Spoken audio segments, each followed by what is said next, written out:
विदाय नहीं वर्ष 2023 पाद देछि नववर्ष 2024। एथिपाई आज सबुठी आनंद उल्लासर परिवेश।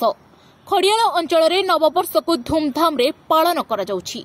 आज सकाळु विभिन्न मंदिर रे श्रद्धालुओं गहली देखा मिली। लोके ठाकुर दर्शन करी समस्तक सुख समृद्धि कामना करिसंती। मंदिर सबुरे मध्य भजन कीर्तन प्रसादर व्यवस्था करा जाउछि। लोके विभिन्न स्थान रे भोजी भातर आसर जमाइछंती। विभिन्न पर्यटन स्थली रे भीड़ मध्य देखा मिली। हेमसागर क्लासेस द्वितीय वार्षिक उत्सव पालन करा जायतिला। एथिरे ब्लॉक उपाध्यक्ष गौतम तांडी सभापतित्व रे अनुष्ठित सभारे मुख्य अतिथि भाव में अधिराज पाणिग्राही जोगदेई हेमसागर क्लासेस एहिपरि एक नियारा पदक्षेप को प्रशंसा करथिले ओ एहा द्वारा छात्र छात्रींकर अंतर्निहित प्रतिभा आगको आसीपारिबो बोली मत व्यक्त करथिले। अन्यतम अतिथि भाव में खड़ियाल नगरपाल उज्ज्वल गुप्ता, ब्लॉक अध्यक्ष पुष्पांजलि नंद, जिला परिषद सभ्य चित्तरंजन बेहेरा, विधायकों प्रतिनिधि अक्षय नंद, सरपंच आलादीन बेहेरा, क्षीरोद बेहेरा, पुस्तम तांडी, थब्बीर दीप प्रमुख योगदान करी छात्र छात्री तांकर प्रतिभा को विकास करिपारिबे बोली कहिथिले।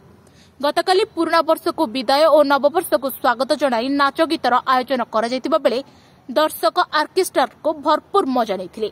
हमर संगमेश्वर पंचायत पे गोटे बहुत भल समय जे हेमसागर क्लासेस नारे आज जो ट्यूशन क्लासेस अंचल रे आरंभ करछन्ती हमर भाइस चेयरमैन गौतम बाबू के नेतृत्व रे एटा गोटे निश्चित रूप से स्वागत योग्य पदक्षेप और 2 वर्ष है ये कार्यक्रम को से जारी रखिछन जे तार उद्देश्य होचे जे हमर अंचल रे जेते सब प्रतिभाशाली छात्र छात्री बने अछन जो माने कि ट्यूशन पैसा न देकरी से माने वंचित होतिले ट्यूशन पढ़िबारे किंतु आज तांको नेतृत्व रे गरीब छात्र छात्री मानकु ट्यूशन देवार एक्स्ट्रा क्लासेस करवार जो गोटे परंपरा आज आरंभ करछन्ती निश्चित रूप से मुझे स्वागत माने जगन्नाथ आज आम जो प्रार्थना करुचु देशर लगी प्रार्थना करुचु देशरे समस्ते सुख समृद्धि रहतु आनंद रहतु एवं समस्त जीवन सुखमय हो एवं देश में जो विपद गुड़ाक आसूची से विपद गुड़ाक किपरि टली जाऊ।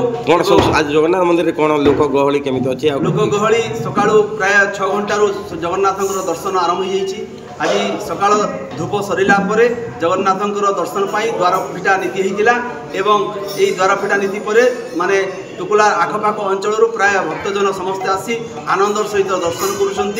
आनंद सहित दर्शन करी से माने संकीर्तन चली संकीर्तन में अंशग्रहण करुँच एवं निजर जीवन सुखमय हो यही आशा नहीं 2024 को स्वागत करने जगन्नाथ मंदिर परिसर में जो भव्य आयोजन करा जाइछि एही आयोजन रे समस्ते आनंद सहित अंशग्रहण करुँच। यह देखा मिलूँ जे भक्त माने प्रकृत में दर्शन करने परे राम नाम नहीं जो संकीर्तन में भाग नौ हूँ बड़ आनंदर कथा एवं परिशेष में समस्त अनुरोध करा आज अन्न प्रसाद सेवन कर निज घर को फेरवे एवं भगवान जगन्नाथ प्रार्थना करवा समस्ते सामूहिक भाव में प्रार्थना करवा जे देशर मंगल हो एवं समस्ते सुख समृद्धि रे आनंद सहित जीवन यापन करेंगे यही आशा नहीं जगन्नाथ पाखे आम प्रार्थना करुचु। जय जगन्नाथ जय जगन्नाथ जय जगन्नाथ।